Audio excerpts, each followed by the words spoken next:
Hello and welcome to the Tennessee Informer. Thanks so much for joining us. For those of you out there, and I sincerely doubt we have any in our audience, but if you're hearing this and you're an apologist for Islam, then you might not want to hear this, okay? But if you want to hear the cold hard truth about the threat of Islam in our country, then you came to the right place tonight. The terrorist attack in New Orleans on New Year's Day is being blamed on radical Islam. But the actual truth is, there is no such thing as radical Islam. There is only Islam, and it is radical. While everyone who claims to be a Muslim might not commit atrocities such as Samsud-din Jabbar, his actions are in keeping with Islamic doctrine, which is derived from the Quran, the Sunnah, and the Hadith.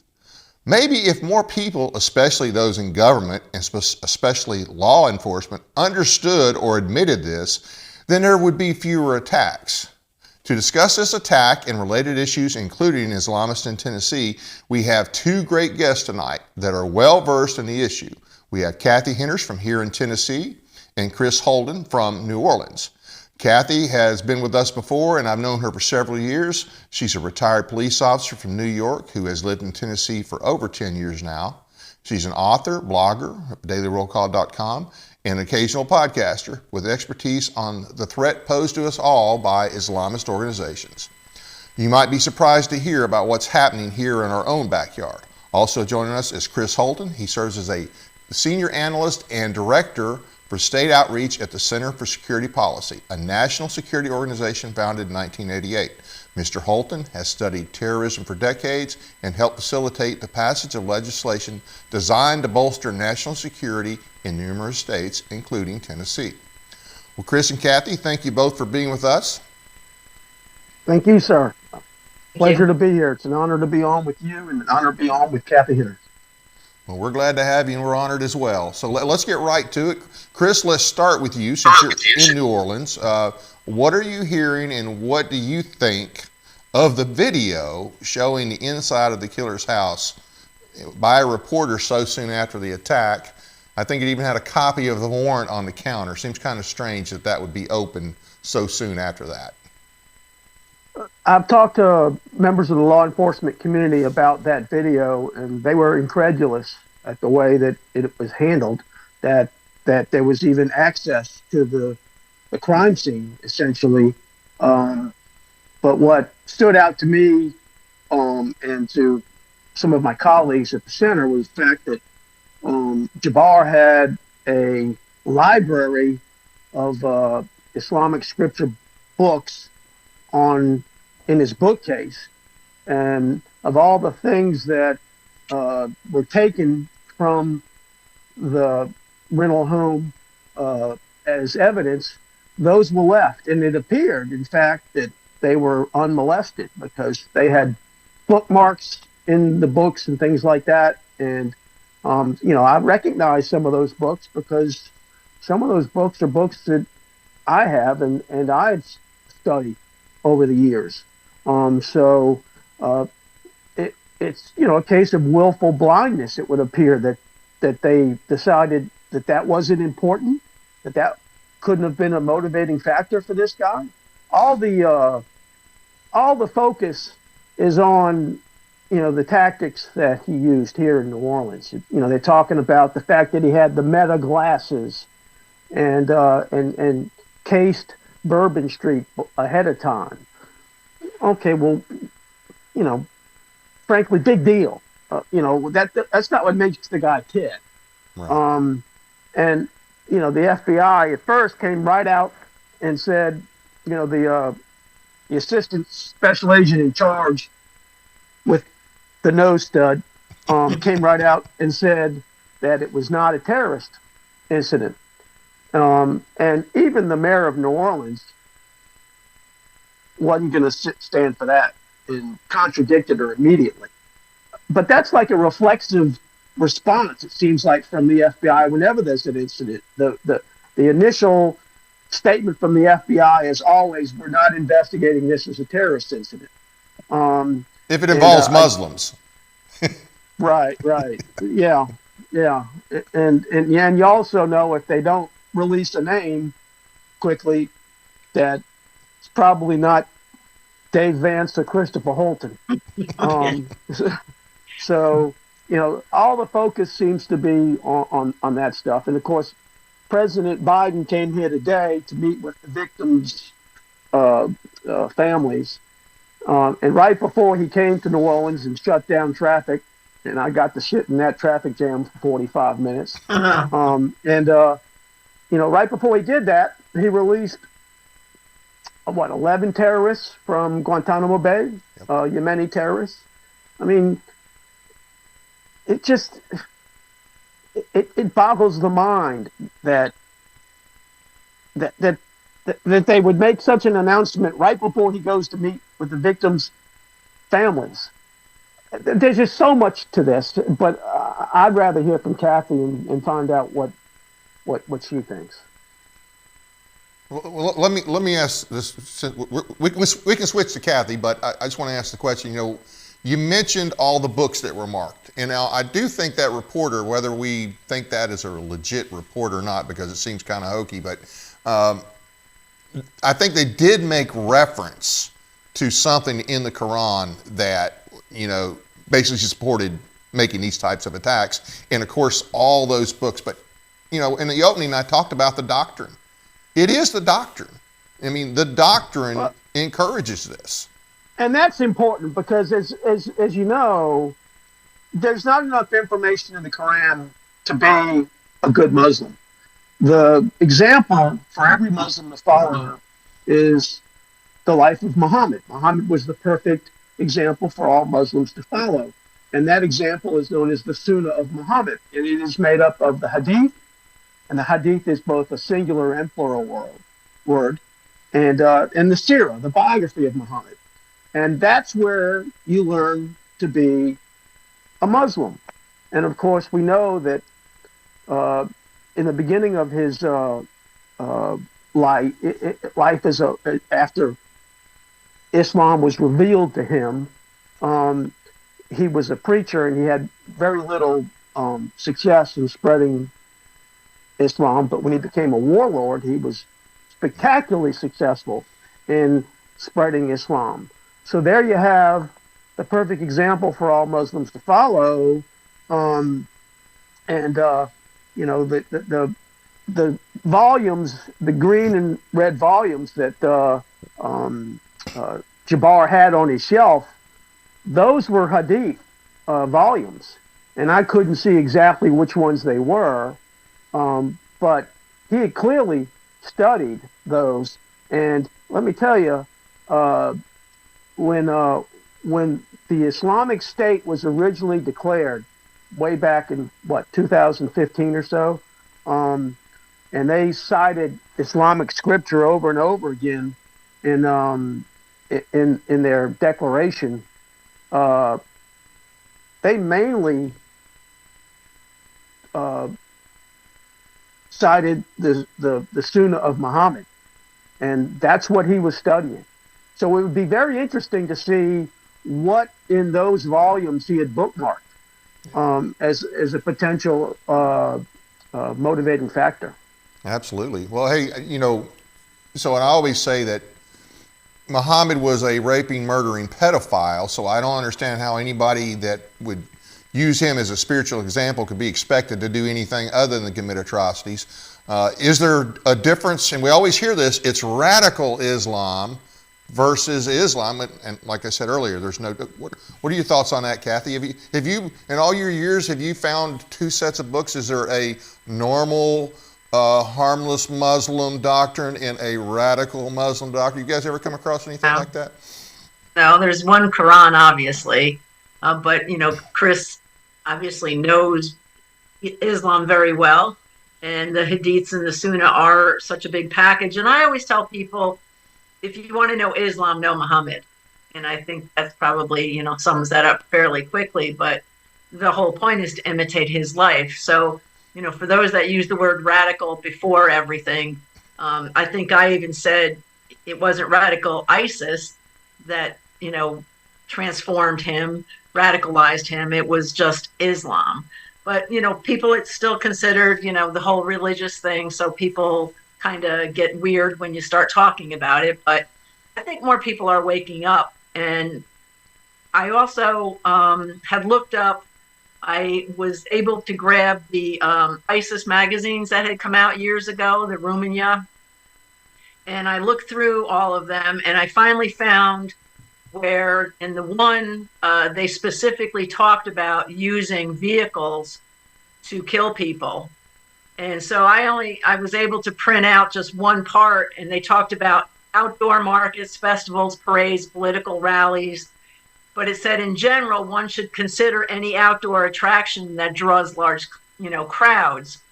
And they talk about what kind of vehicle, and a vehicle that can, go fast enough, the faster the better, a larger vehicle, preferably with, 4 or 6 wheels, or, a heavier, like a U-Haul truck is what they use as an example.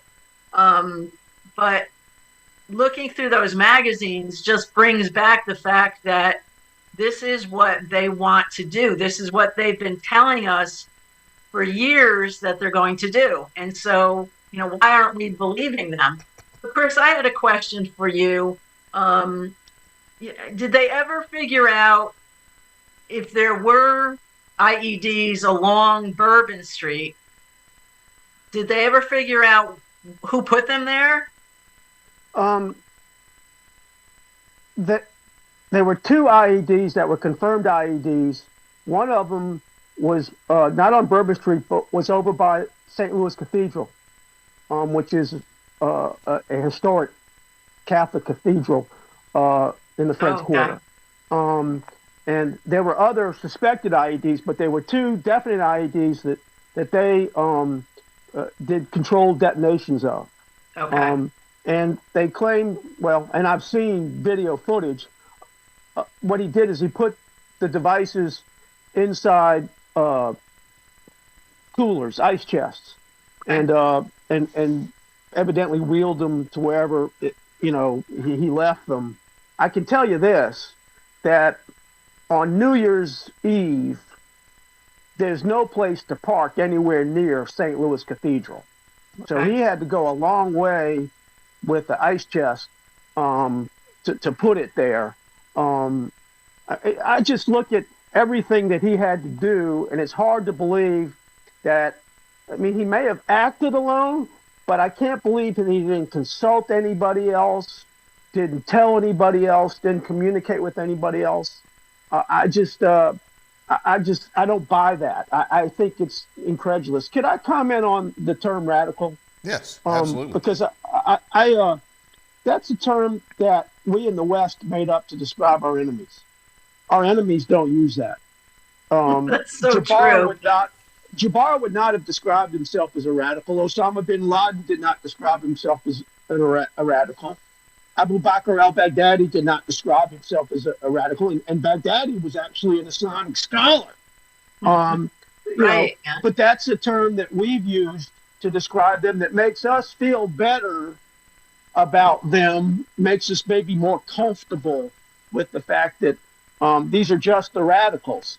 And I try not to dwell on that too much, because most of the people that use that term aren't using it as a loaded expression. It's just they're used to hearing it. And but I don't believe in making up terms to describe the enemy.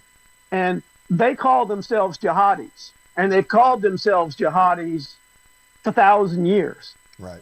So I call Jabbar jihadi, and he's a Muslim. All jihadis are Muslim, obviously, but that radical or extremist, that's a meaningless term. It has no meaning. You won't find it in the Quran. You won't find it in the Hadith, and you won't find it in the Sirah. Yeah. Doesn't exist there. Yeah, there's not a chapter. There's not a chapter on how to be a radical Muslim, right? No. Now, I want to go back to the video, too, of the journalist that walked through the crime scene, basically. That's been all over social media. I guess my problem with this video is I thought it was staged. I thought it looked very played out. I noticed when you first walked in the door on the table, there were credit cards. They were turned upside down, but there were credit cards there. And the way the paperwork, the warrant from the Justice Department or whatever it was sitting on a counter, and there was just a can opener sitting by it. And then as she goes through, Chris, you noticed all the books, how she said something about, the passage that was open in the Quran that was on top.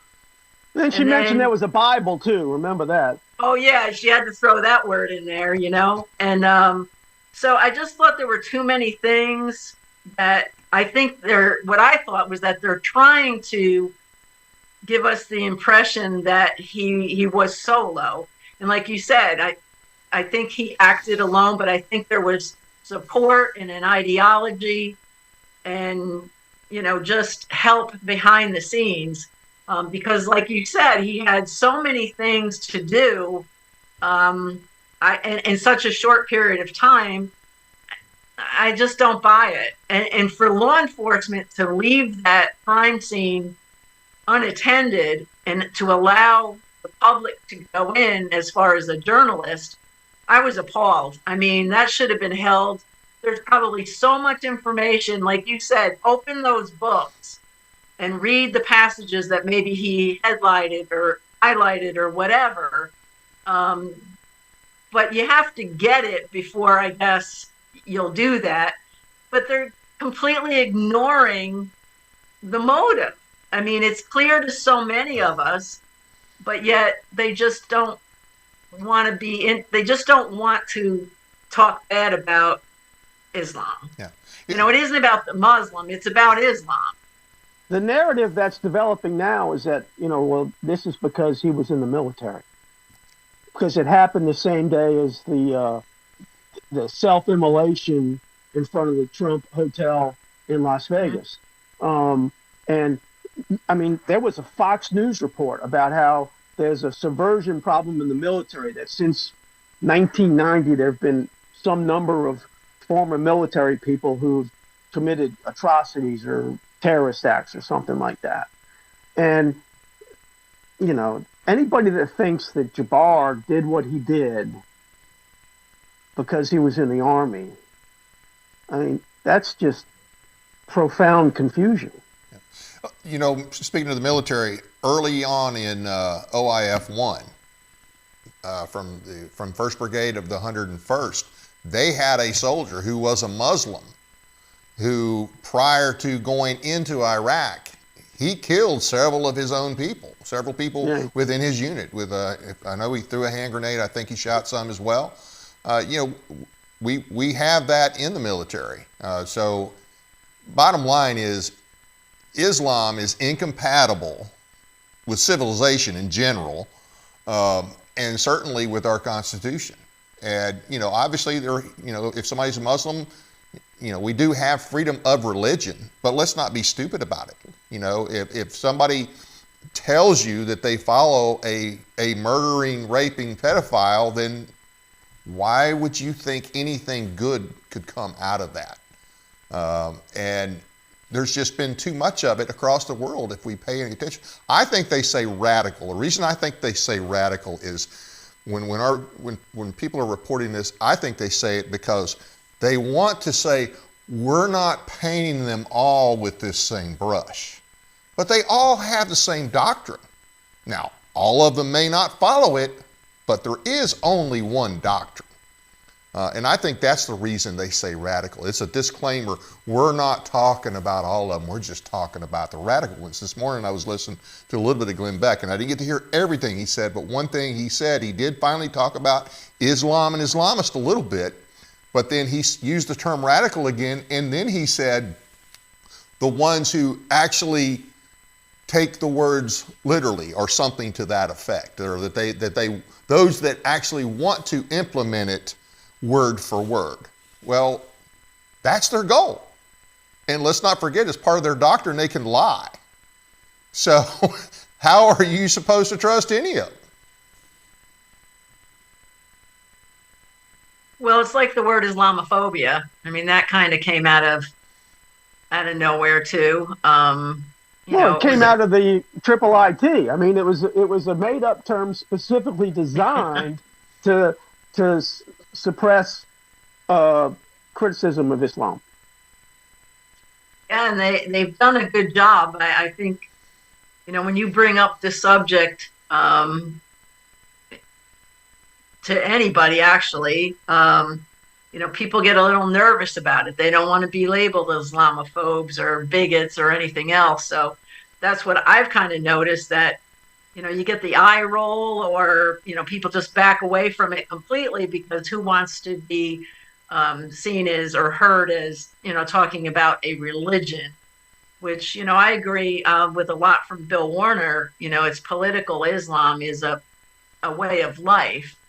Not necessarily a religion, but a prescribed way of life. And everything they do is clearly in the Hadiths and the Sunnah, and it's there. It's, and I've always urged people, I always, tell them about the trilogy of books. And then the other one is The Reliance of the Traveler. Chris, I'm sure you're really familiar with that. And there's some really interesting things in there. And, I've urged people to look at those books, to start to understand why we say the things that we say. But until our government defines it, the enemy, we'll never defeat it. And so I think, that to me is what's scary, what's coming up. I'm hoping that appointments are made by people that get it, and then can act on whatever we need to act on. Because I think if you look at Europe right now, what's happening in Germany, and certainly in the UK, London, I mean, these protests and these rallies are turning into rape fests against, white women, basically. And, I fear that's where we're headed, because our leaders don't pay attention to what they're doing. They misconstrue the whole thing. And so I'm a little fearful of that, that could happen down the road. And Cathy, on your website, you still have the Muslim Brotherhood's explanatory memorandum, correct? Mm-hmm. Okay, and for those that don't know, what you just said about the Hadith and the Sunnah and the Doctrine, that's all reinforced in the Muslim Brotherhood explanatory memorandum. And I doubt there's any Muslim organizations in America that are not connected to the Muslim Brotherhood some way, shape, or form. What do you think? Absolutely. And I think, Chris, you can probably verify this more about the masjid that Jabbar was involved in, Masjid Bilal. If you want to talk about who it was. It was associated with the Islamic Society of Greater Houston, that has several mosques. And they were are a NATE organization, North American Islamic Trust, which is basically the banker to the Muslim Brotherhood, primarily funded by Qatar, from what I understand these days. And it's associated with ISNA, the Islamic Society of North America, which is the largest Muslim Brotherhood organization in the United States, also the largest Muslim organization in the United States, named an unindicted co-conspirator in the largest terrorism financing trial in U.S. history, U.S. versus the Holy Land Foundation, in which all the defendants were prosecuted and convicted on all counts. And it was the intention of the Dallas U.S. Attorney's Office to pursue the unindicted co-conspirators after that trial. And then a guy named Barack Obama was elected president, and his Attorney General, Eric Holder, shut down that whole prosecution. And so it never happened. But a lot of those unindicted co-conspirators sued in court to have that suppressed. And it went to the federal court, actually in New Orleans, ironically. And the federal appeals court ruled that it should not be suppressed, that there was ample evidence that they were co-conspirators, and they lost. And so, there's just a lot of evidence. And this was we've seen this over and over again. And so Chris, that was CARE, right? Council for American Islamic Relations. I'm sure they were not the only one, but they were one of the main organizations that were unindicted co-conspirators, correct? There were many unindicted co-conspirators, and certainly CARE was one of those, yes. Right. And that was at a time when the FBI recognized that CARE is Hamas. And Hamas at that time was recognized by our country as a terrorist organization, by our FBI.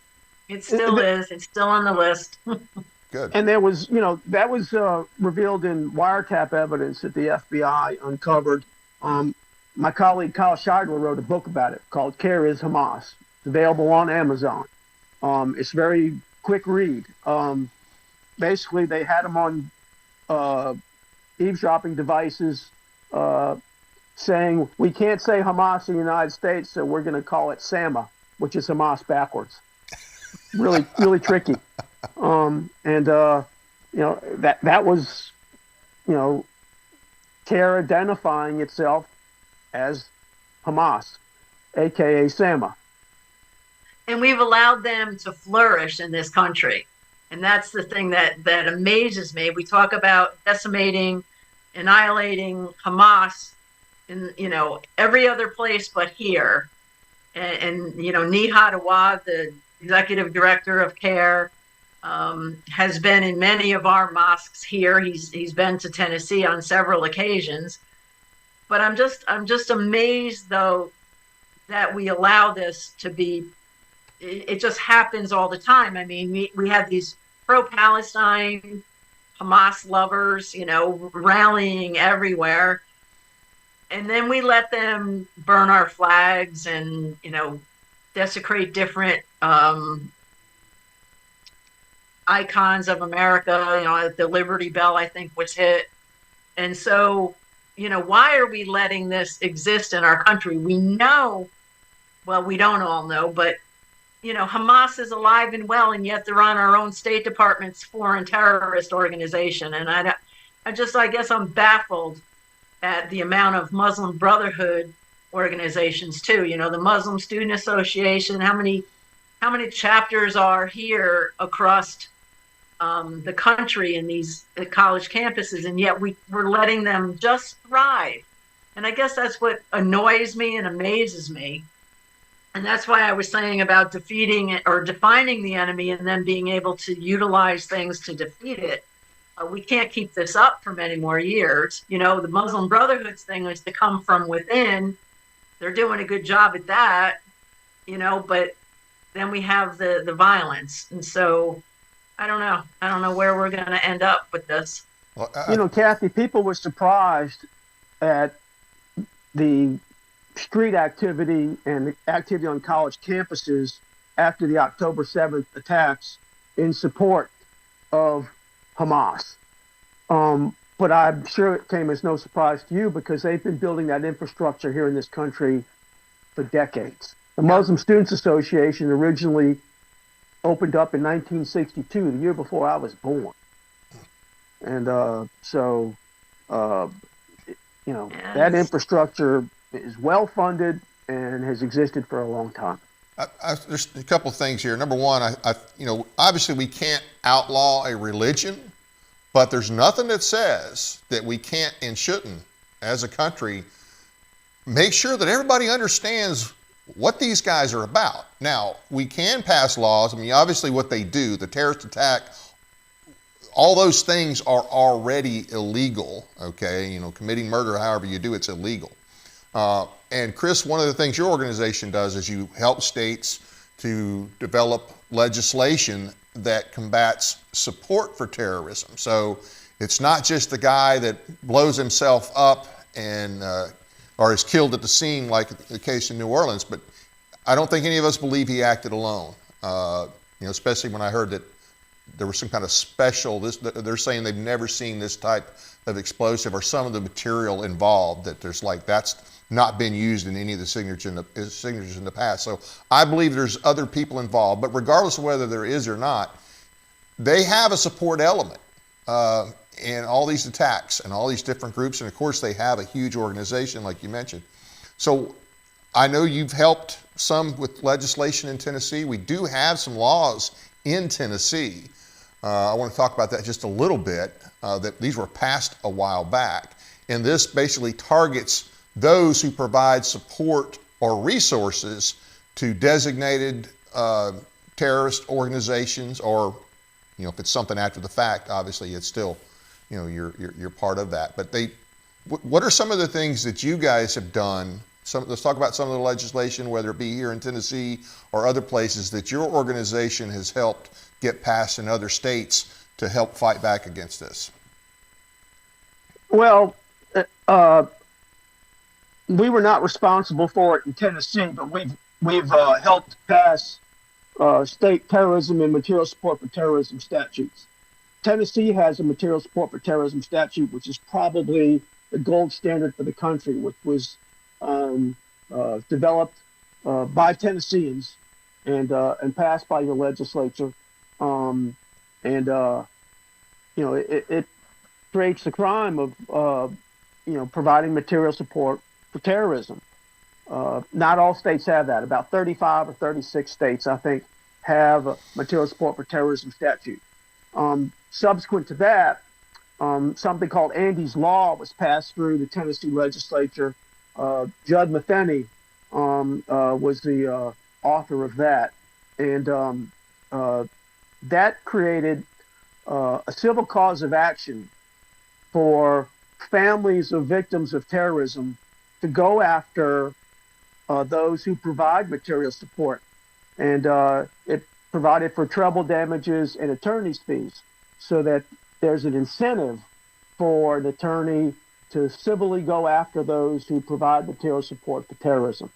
Both of those are useful on the state level. In addition to that, the federal level has terrorism and material support for terrorism statutes, but the material support for terrorism statute on the federal level is ridiculously lenient. All the Holy Land Foundation folks who were convicted on material support for terrorism statutes, they're all out of prison already.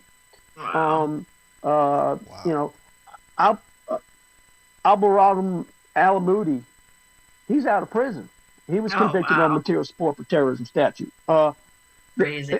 And there was an incident that happened in Montgomery, Alabama, just about a year ago, in which somebody threw a incendiary device at the GOP headquarters there.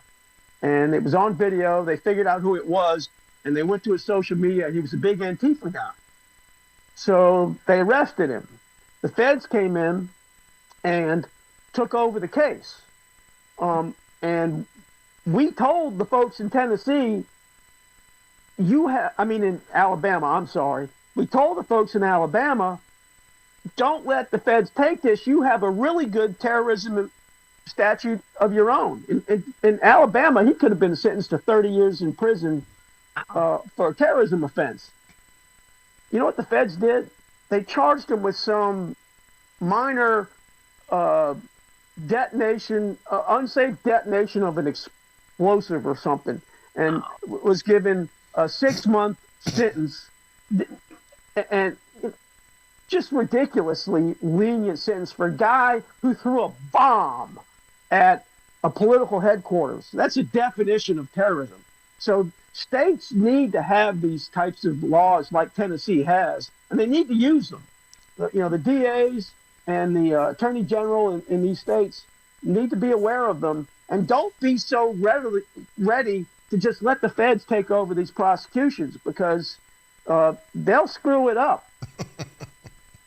On purpose half the time, I think. I do want to say something about that, the material support bill, and there were several different bills passed at that time. But so they're all in our Tennessee code annotated. So 3913-807, 808, and 809. And I want to read 809 here. It's a real short one. It's the shortest of the three. Religious justification for violence or criminal activity prohibited. Religious justification for violence or criminal activity is prohibited.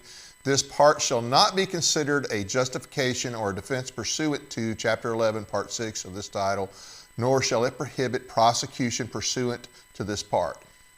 Is that the minimum a state should, I'm sorry. All right. Basically, you can't use your religion as an excuse for committing terrorism. Now, In 2011, when this went through the state legislature, I went up there, and you would not believe, I mean, they had turned out all the Muslims in force. I mean, they were there, they were actively lobbying against the passage of this bill. Of course, they call it Islamophobia and all this stuff garbage. And they were claiming that they were trying to prevent them from practicing their religion, which no, we're just saying you can't use your religion as an excuse, and all the other aspects of this law that, you know, would make you punish, that you could be punished for providing support, material support of any type for a terrorist act or to a terrorist entity. And they turned out in mass. I mean, they turned out in mass. And as you said, Judd Matheny at the time was the House sponsor. I think Bill Ketron had it in the Senate, who's no longer there. But I'll tell you what, I think there was myself, and this is not counting any of the staff. I'm just talking about people that went up there. Myself and maybe 5 or 6 others were the only non-Muslims up there. And they were there, but I tell you what, the legislature, to their credit at the time, they did pass this bill. So we do have something on the books, but you know, these are kind of after the fact things. People just need to really, really be very leery. You know, it's kind of like me personally, when I hear somebody, if I know somebody's a Muslim, I think of them as like, okay, that's like somebody who's just told me where they get their spiritual guidance from. I have a hard time trusting them, and I don't know why anybody trust them. You know, if more people were leery, and if it was known that their doctrine is incompatible with the Constitution, incompatible with civilization, I think more people would be leery of having anything to do with them. And the more leery you are, the more alert you are. That's kind of how I see that. You know, think back to that movie, Losing Our Sons, where Carlos Bledsoe at Tennessee State University was recruited to go to Yemen and attend a terrorist training camp there.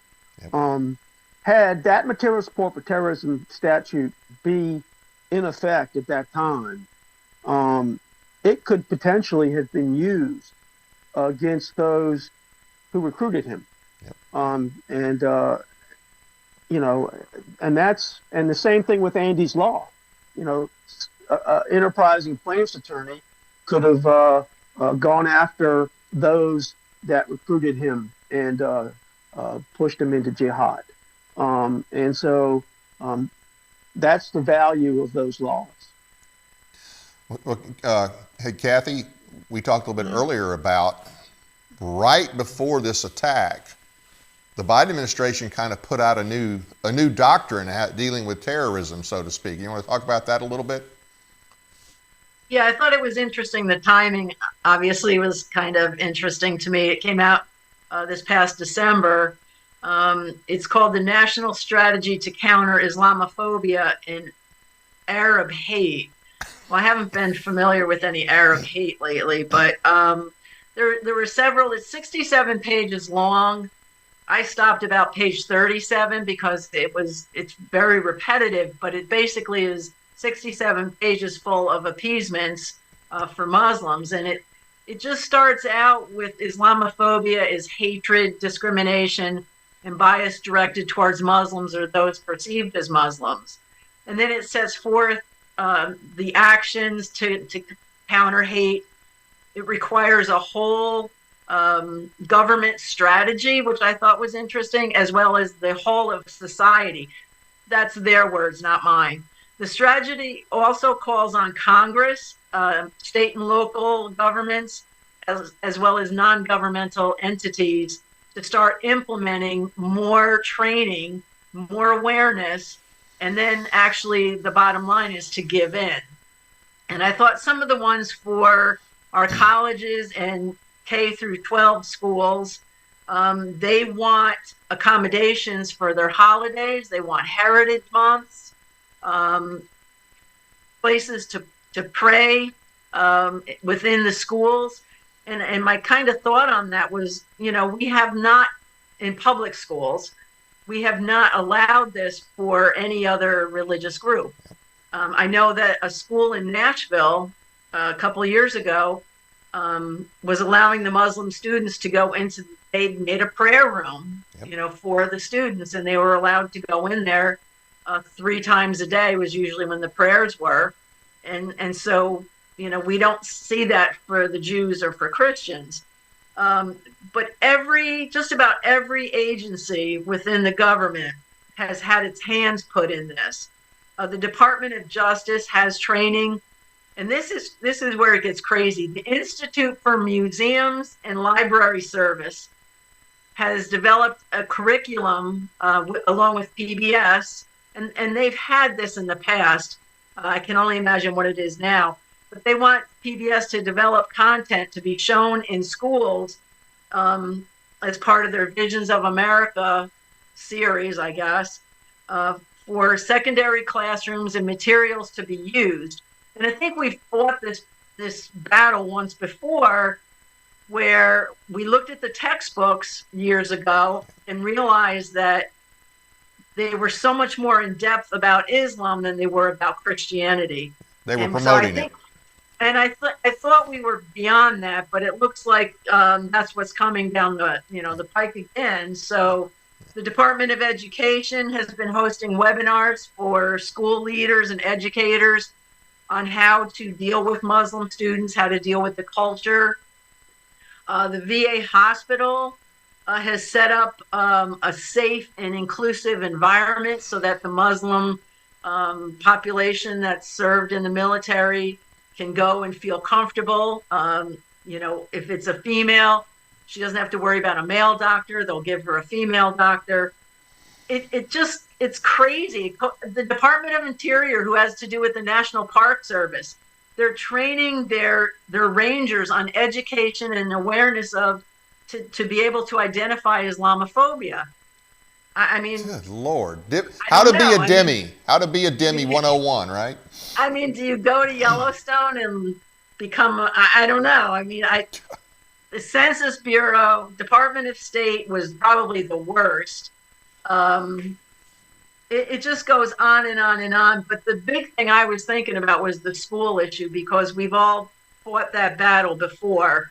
But this is what, and then they go through what they want, and then they go through what they've done in some instances, and then they call on Congress and state and local governments to begin implementing this stuff. But the big thing was about recognizing Muslim hate. And then they're turning to the media and entertainment.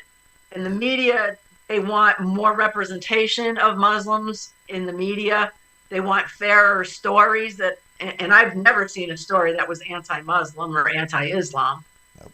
And certainly then they turn to entertainment. They don't want the stereotype of Muslims that have been portrayed. They don't want women to be seen as oppressed, which they feel in most movies they are.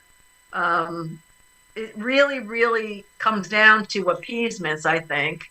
But, why was this released? Number one, but then why was it released this last month? I thought the timing was crazy. Not to insinuate anything, but I just thought that was very odd. But, it's 67 pages. It's worth going over because it just sounds like more and more awareness programs are being developed by our own government. And as a matter of fact, I was a law enforcement instructor for several years for a contract, a DOD contract, and CARE is what closed my 3-day class down. And I thought, this is incredible that we've got a terrorist organization closing us down. But then I was replaced by a Muslim who was teaching law enforcement about Islam. And it was so whitewashed and so completely different than what I taught. So I thought that was kind of interesting and sad at the same time. But Chris, I'm going to forward you this document so you can, in your spare time, take a look. I've actually got the document. I haven't read it yet, but okay. You'll enjoy it. What you described is they've already done the work. Yeah. And they just want it implemented. And I think the reason they released it when they did was because they knew they needed to release it before the next administration came in, because the next administration might put the kibosh on it. And now it's out there. And the way the swamp works is there will be aspects of this that will be instituted without any direction, without any mandate, without that they'll just start doing this stuff. And you mentioned PBS. Yeah. I'm in favor of doing away with PBS. Why do we need PBS? How many educational channels are there on TV now? I mean, right. I agree. With the Discovery Channel and the History Channel, what's the purpose behind PBS? I just don't understand it. Indoctrination. If that's the kind of work that PBS is going to be doing, they're working against us. So, absolutely. Shut it down. And a few years ago, we had found that some of the schools were using some of the videos from PBS, but the way they described Muhammad was so like romantic, almost like he was this great figure in history. And, they don't tell the truth, obviously. I mean, you can't tell little kids that he was a pedophile, but there's no reason to really be discussing him.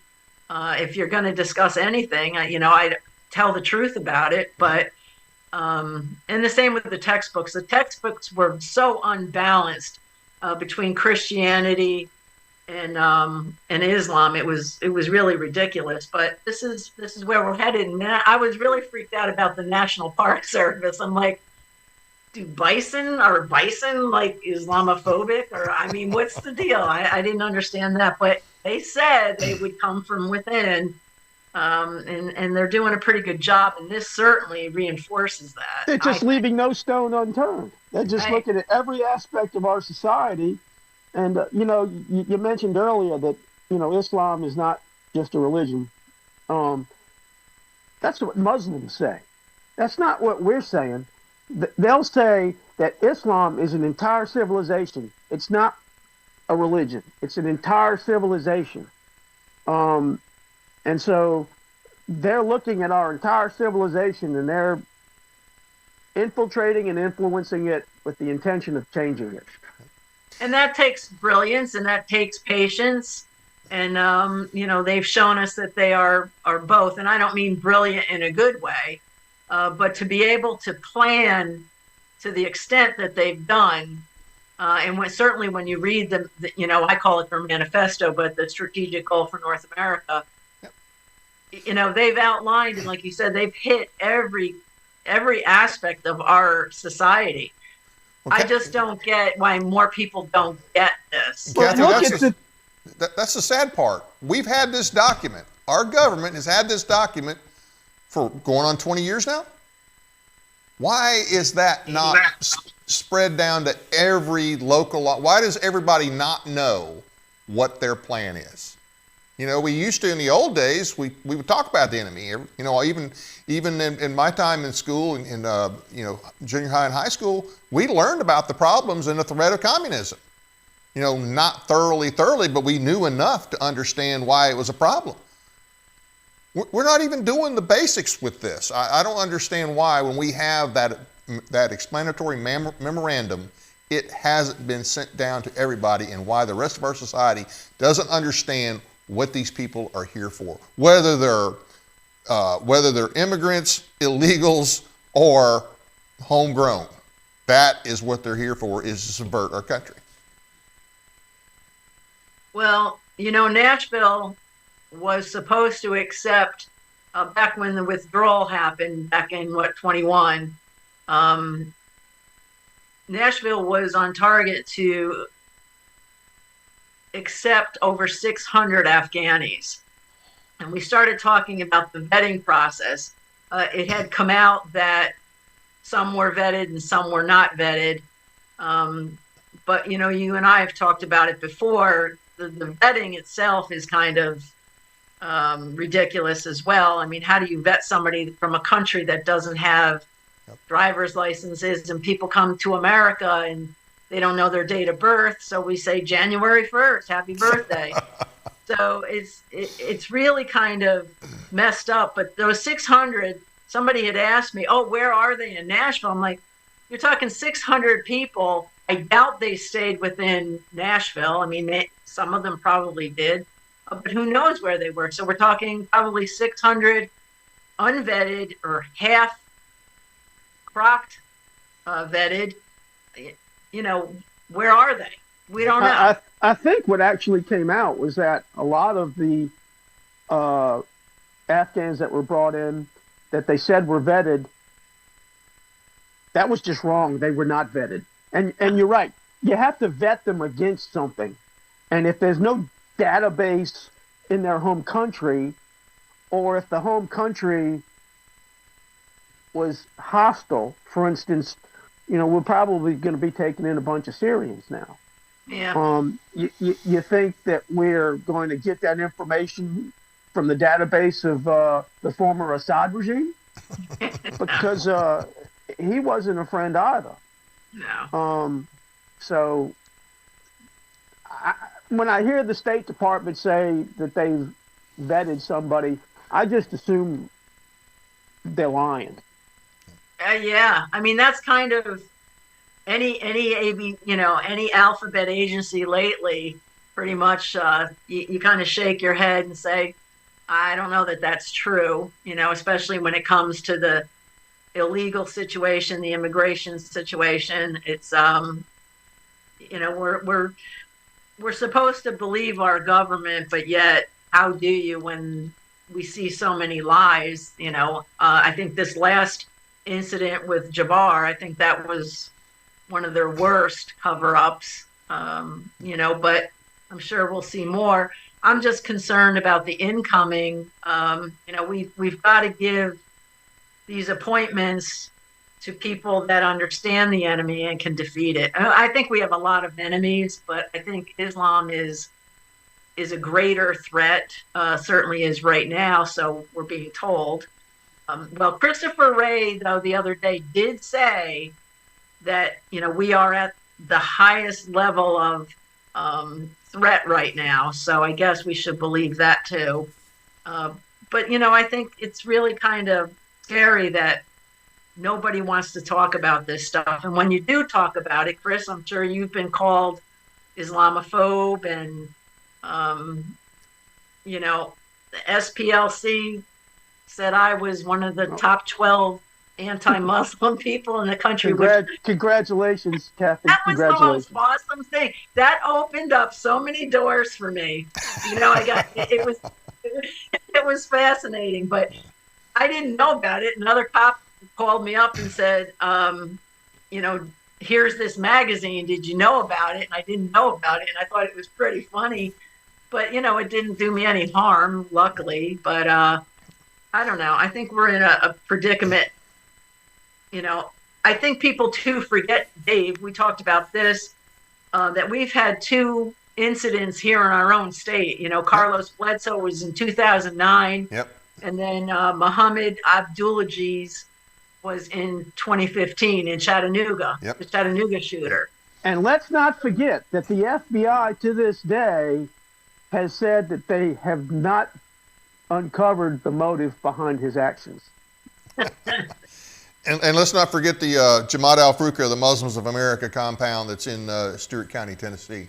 If you go and do the digging on that, there's compounds like that all over this country. So it's a problem. Yeah. Hey, we've only got a few minutes left here.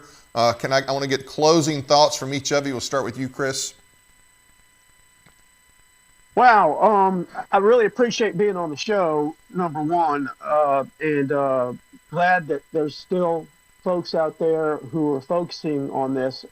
You know, it was like waking up from a long slumber.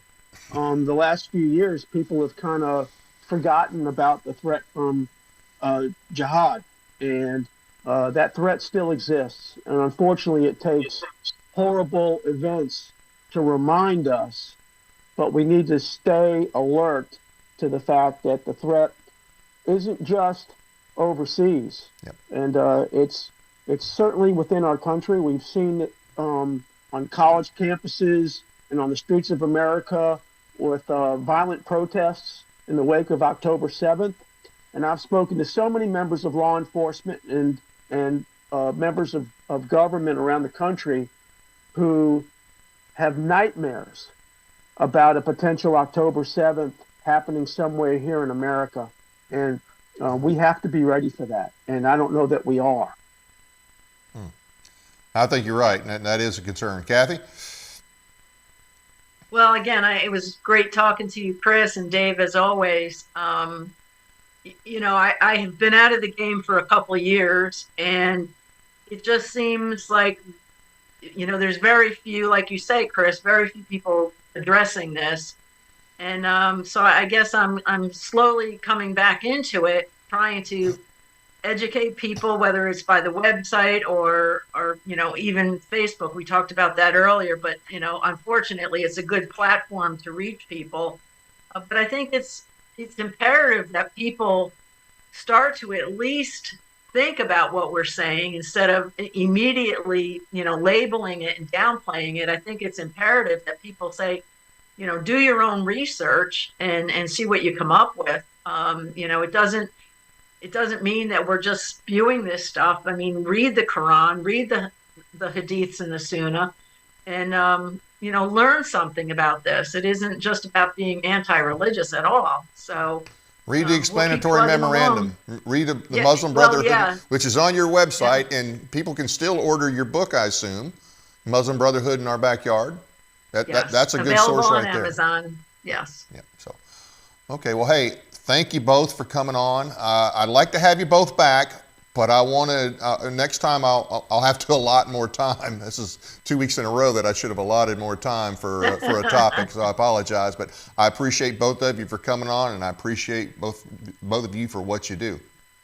Thank you, Dave. Thank you for what you do. Thanks, Dave. And to the audience, I want to thank you all for being out there, taking the time to watch our program. Please be sure to hit the like and subscribe button as well as the notification bell so you never miss an episode.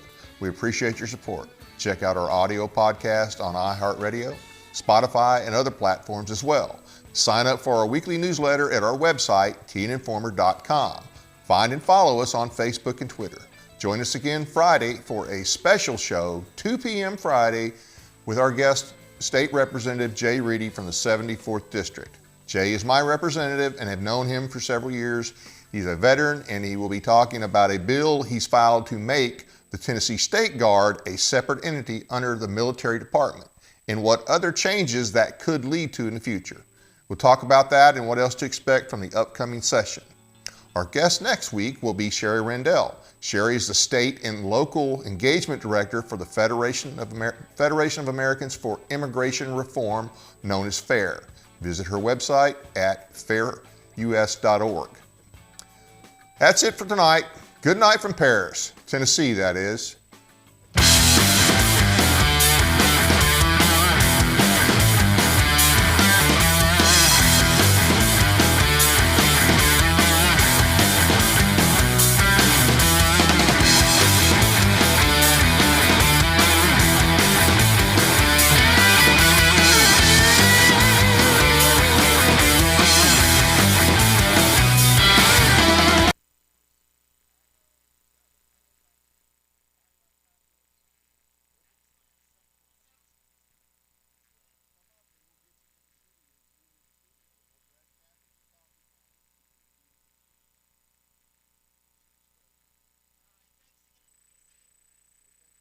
You too.